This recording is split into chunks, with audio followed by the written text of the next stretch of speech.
This is the Average to Savage podcast with Paul Guarino. Everyone and anyone, athletes, celebs, and much more.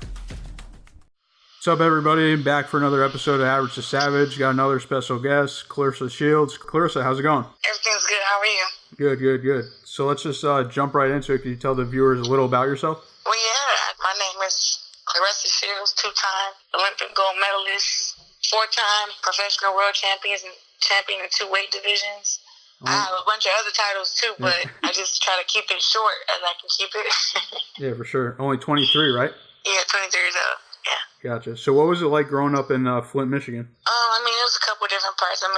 Before I started boxing, it was pretty hard, but once I started boxing and found what my dream was, everything kind of started going in place a little bit. Mm-hmm. So what got you into boxing, and how old were you? When I started boxing, I was 11 years old. Yeah. And it's really a story that my dad told me about Muhammad Ali having a daughter named Layla Ali. And my dad used to box, so I thought he was telling me he wanted me to take after him. So I decided I would try out boxing. I didn't know that boxing would actually be the sport for me. Yeah. Did you play any other sports growing up? Oh, yeah. Freaking super athlete. I played basketball, volleyball, softball. I ran track and cross country. The only thing I didn't do was soccer. Where were you best at besides boxing? I was really good at track. Yeah. I was really good at track, and I was a really good defensive player on basketball. Gotcha. So going into your amateur career, you were dominant, and then 2012 was the first women's boxing event. So when did you find out about that they were going to have boxing for women in the Olympics? What made you want to train for that? We found out about 2012 Olympics when I was 13. So that probably was 2008, 4 years prior. Yep. And we didn't know if I was old enough yet. We just were hoping. We just said we would stay undefeated and, we'd find out the age and everything that I had to be as they got closer. But at the age 13, we didn't know. We were just hoping. We didn't find out until maybe 2 months before the last Olympic qualifier in 2011 that I was old enough to compete. And fight in the 17 to 34 open division. Okay, yeah. So you were 17 at the Olympics or 18? 17. Gotcha. So you were really young then. Yep. So going there after winning the gold there, what made you not decide to turn pro and train for the second Olympics? After I won our first Olympics, it was that was my dream. I wanted to be the first woman to win an Olympic gold medal, and I did that. Yeah. And I was thinking I wanted to turn pro. But it wasn't any direction. We didn't know which direction to take because we really didn't hear about any other female fighters that were professional. It was I was getting more fights in the amateur, and people knew more about me than knew about the professional women. So I was we didn't really know what to do, and I didn't want to go professional and not be able to fight. So I was maybe we need to wait till women's boxing get a little bit bigger. And then turn pro. I didn't start pursuing the 2016 Olympics for my second Olympic gold medal till 2014. That's when I made the decision. You know what? I'm going to go back to the Olympics, and maybe when I win another Olympic gold medal, they'll have to respect me in women's boxing because I'll be the only out of the last two Olympics. I'll be the only person to win a gold. That's just what I was thinking to myself. But we had a lot of potential gold medalists up on both teams, 2012 and 2016. But after 2012, I was the only one to win Olympic gold medal. Mm-hmm. And I was like, you know what? If I go and win another Olympic gold medal, they're going to have to respect me in the pros, and they're going to have to give women's boxing some kind of push. So by the time 2016 came around, I knew about Heather Hardy doing big things. Mm-hmm. I knew about Amanda Serrano. And those are the only names that I had knew so far. Yeah. It really wasn't any other name that I knew. I knew in my weight, it was a girl named Christina Hammer who had been a world champion for a few years. Mm-hmm. But it wasn't she was big and fighting on TV either. The only girl I knew that actually fought on TV was Heather Hardy. And that's when we both fought on TV the same day. I was fighting the Olympic final, and she was fighting against, I want to say, Shelly Benson. Premier boxing champions. Yeah, I remember that one. So you win again in the 2016 Olympics, and then what would you say? What was your journey through going from one Olympics to the second?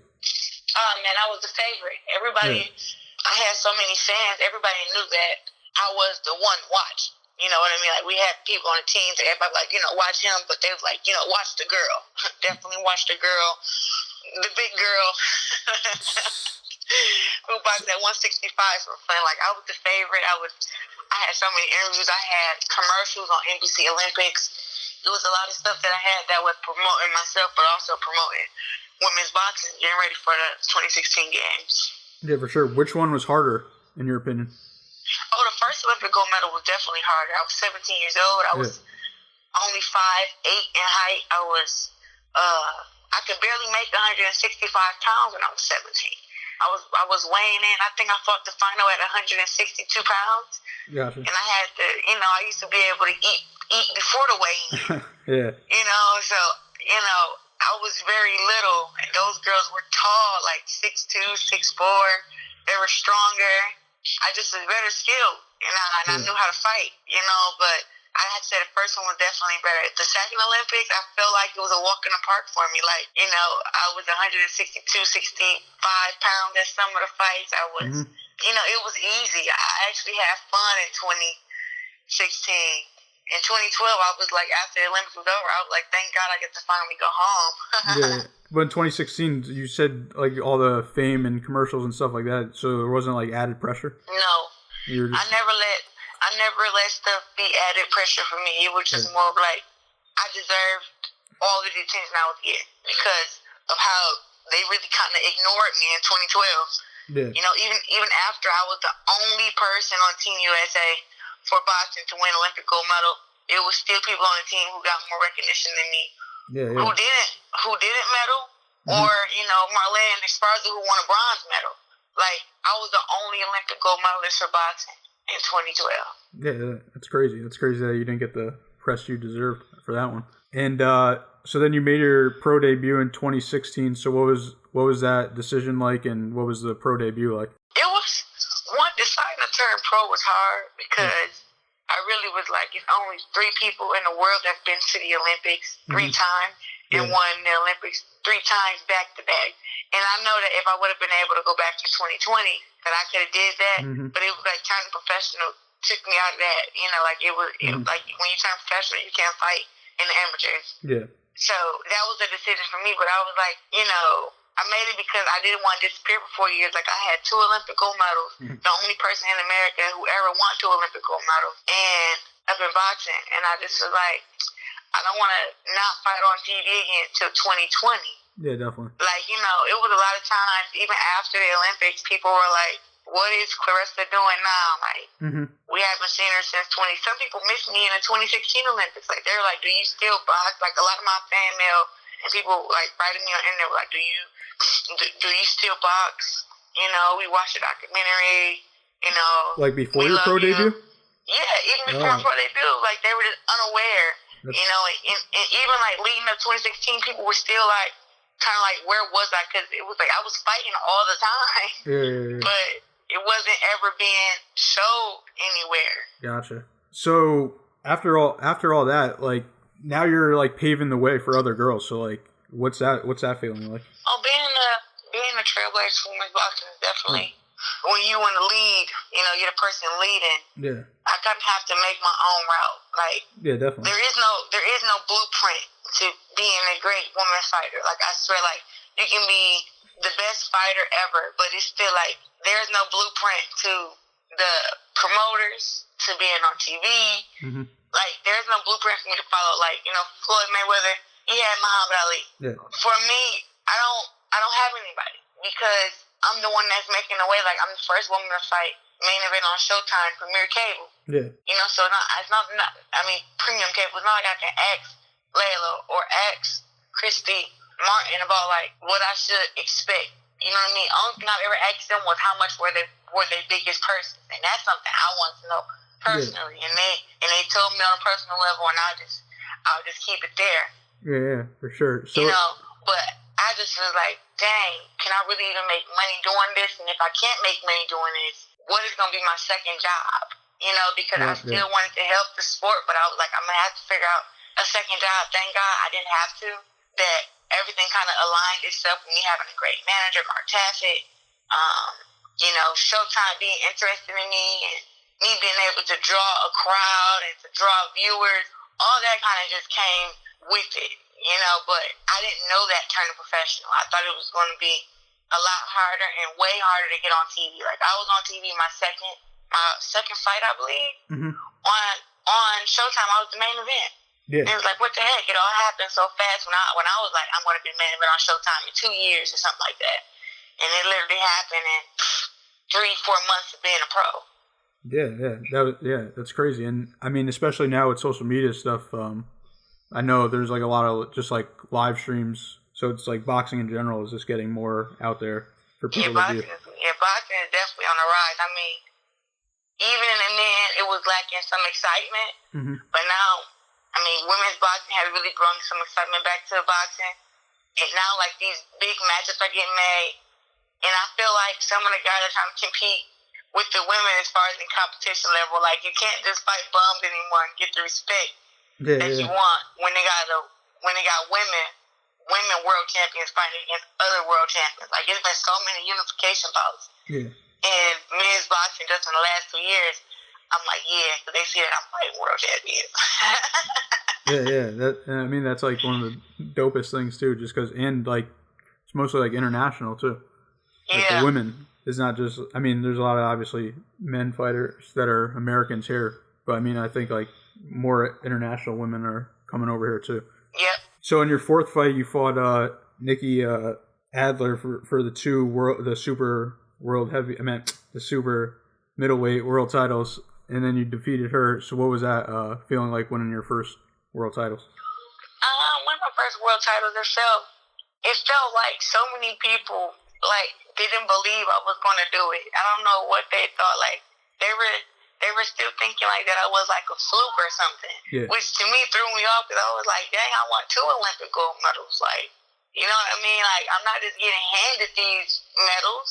Yeah. You know? And so getting ready for the fight with Nikki Adler, she was saying like, you know, she didn't even watch film with me.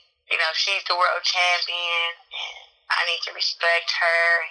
She's going to show me why she's the world champion. I'm going to experience all this stuff. Mm-hmm. And I kind of felt like some of the media was kind of believing her, which was like really throwing me off.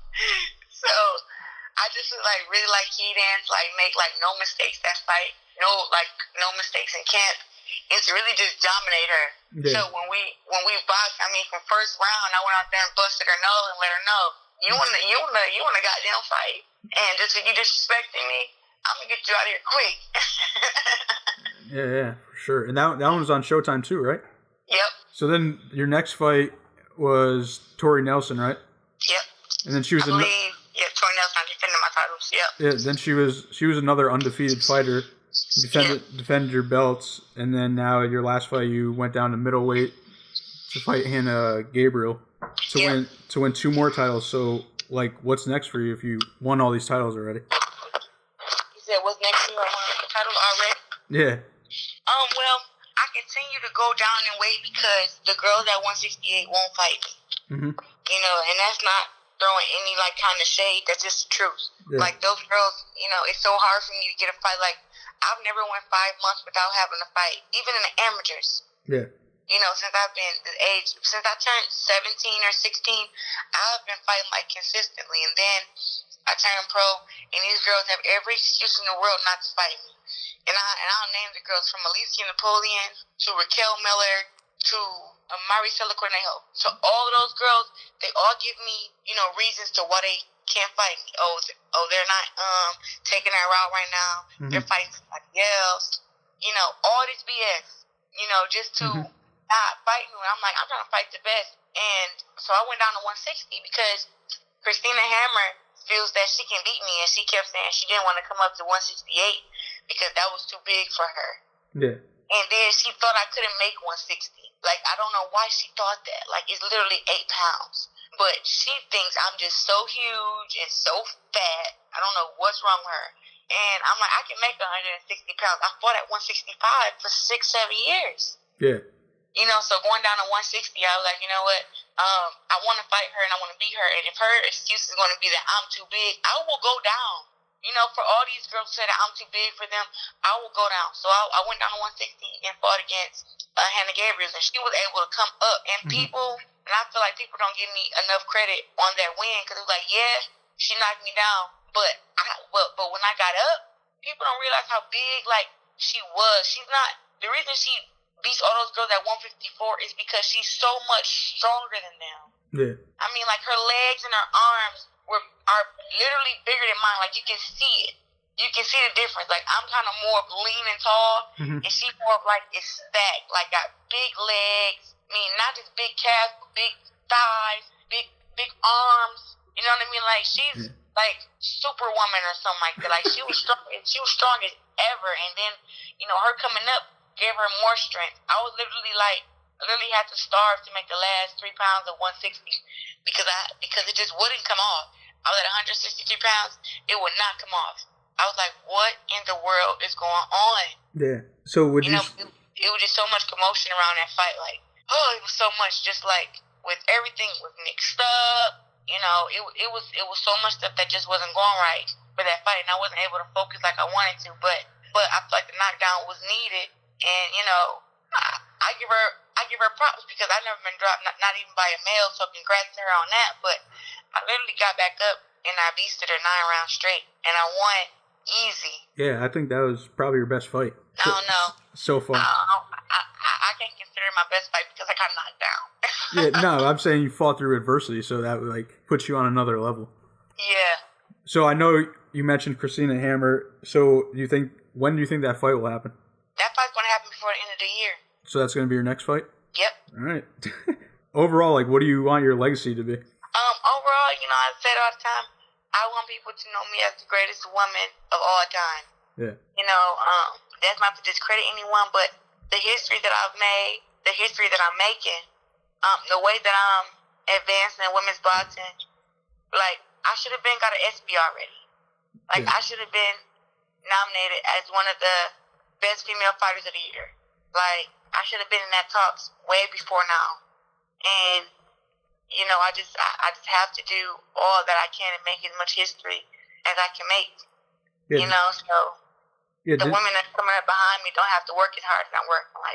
You would be surprised how many demands I have to make, because sometimes they really don't think about it. I literally have to keep reiterating, whatever you do for the men, do for the women. Whatever you do for a man's unification bout or for a man world title fight, do for me. And some stuff they don't even realize it. I brought so many things to the promoters and to Showtime attention. They can't do anything but just respect it. And they be like, oh, we didn't even they really don't think about it. And I'm not gonna, but it's just because they never had to. Women's boxing is just getting on the scene. I've said, WBC has a commercial, right? Yep. And it's with all the men WBC champions. And I'm like, y'all, that's promotion. Us women need to have our own WBC commercial also. Did you ask them about it? Yeah, and like I said, it's stuff that they don't even think about. They never had to think about it before. So when I said it to them, they were like, "Oh wow, you're right. We have to get something together. We have to do something." But they didn't think about it at first. And I just love them so much because me even mentioning to them, even with Showtime, I'm like, I did 410K views for my last fight. That's the most views that a woman fight on TV has ever gotten from what I heard.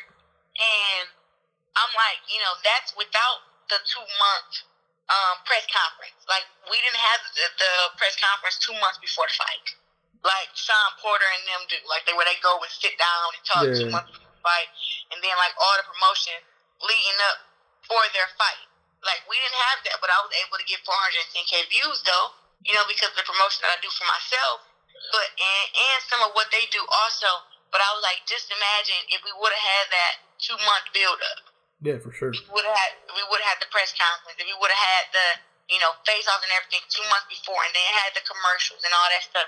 And I just mentioned that to them so they can know. Like, it's not like I just keep trying to reiterate like the word, equal. What you do for the men, do for the women. And I mean, like, really, I don't know what the women before me did, but they really didn't speak up enough, because if they did, I wouldn't have to keep like doing what I'm doing. Like, I have to fight good and also make sure I fight for women's boxing at the same time. Yeah, definitely. I mean, I think it's a lot easier nowadays with obviously social media and stuff like that. Did you ever think about ever pitching like an all women's card? Absolutely, but I like the fact that men boxers fight under me.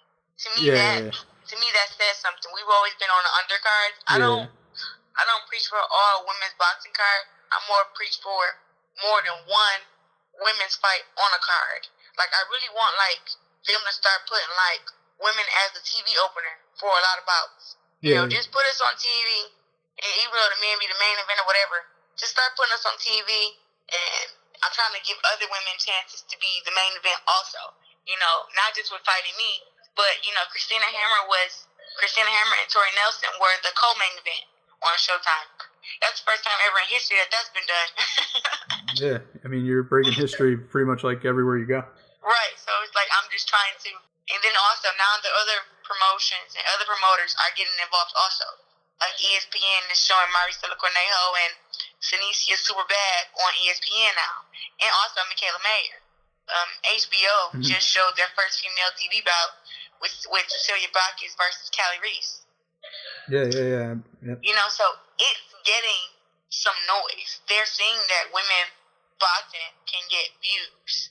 People want to see us. We have really loyal fans. We just have to keep pushing. Yeah, keep pushing and keep at it. Yeah, definitely. Are you ready for some fun questions? Yeah, let's go. So, how'd you get your nickname T-Rex? Oh, well, when I was 11, I was super aggressive. I had shorter arms, and I was really skinny. So, they say when I used to be like trying to get them, and I couldn't reach them, I looked like a T-Rex. Who gave you that nickname? Darion Lawson.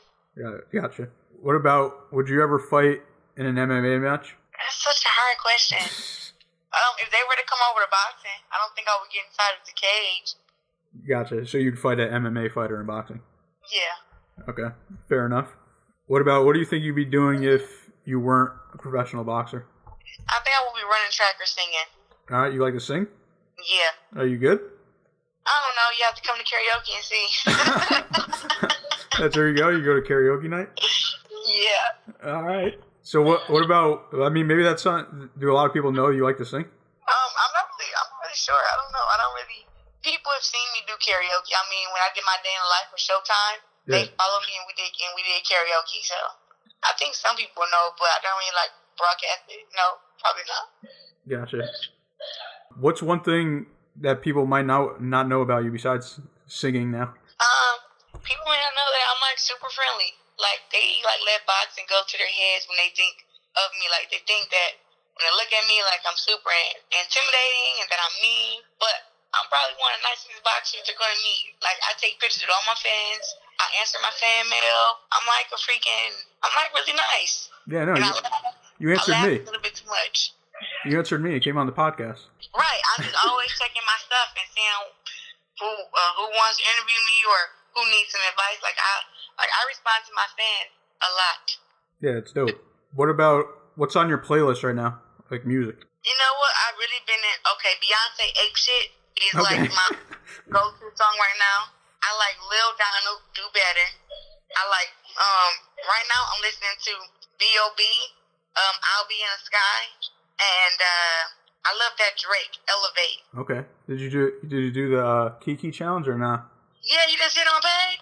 No, I don't think I've seen it. Well, I mean, there's like a million of them, so I'll have to check it out. I did the Kiki challenge.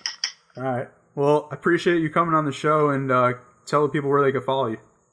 Yeah, you guys can follow me at Claressa Shields on my social websites. On Twitter, Claressa Shields, Instagram, Claressa Shields, and Facebook, Claressa Shields. And you're definitely going to be back in the ring before 2018? Yes. All right. I appreciate you coming on. Yep. Thanks for having me. Thank you.